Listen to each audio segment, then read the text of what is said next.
दस के प्रिय छात्र एवं छात्राओं, आज हम आपके सामने वेरी मोस्ट इम्पोर्टेंट पद्यांश को लेकर के आए हैं। जैसा कि हमने पिछले दो पद्यांशों का आपको संदर्भ सहित व्याख्या कराई, उसके बाद अब आपको तीसरा पद्यांश लेकर के आए हैं जिसमें भगवान के निर्गुण ब्रह्म की उपासना गोपियों के लिए उद्धव जी अपना उपदेश देने के लिए आए हैं। इसे मैं आपके सामने पढ़ाने जा रहा हूं और ध्यान दे करके पढ़ेंगे।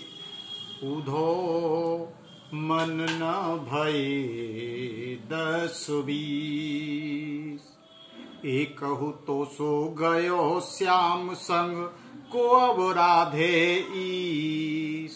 इंद्री शीतल भई के सब बिन ज्यों देही बिन शीस। उधो मन न भये 10-20, आशा लागे रहित तन श्वासा जीवै कोटि भरीस।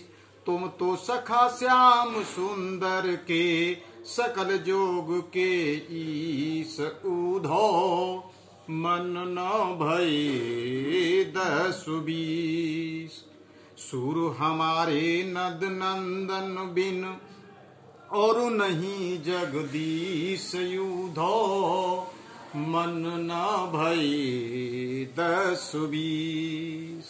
गोपियां उद्धव से कहती हैं कि हे उद्धव, हमारे 10-20 मन नहीं हैं, हमारे पास तो केवल एक ही मन था, वह श्री कृष्ण के साथ चला गया।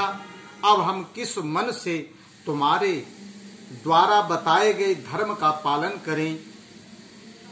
इंद्री शीतलो भई के सब बिन ज्यों देही बिन शीस। और अब श्री कृष्ण के बिना हमारी सभी इंद्रियां कमजोर हो गई हैं, अर्थात शक्तिहीन हो गई हैं और निर्बल हो गई हैं।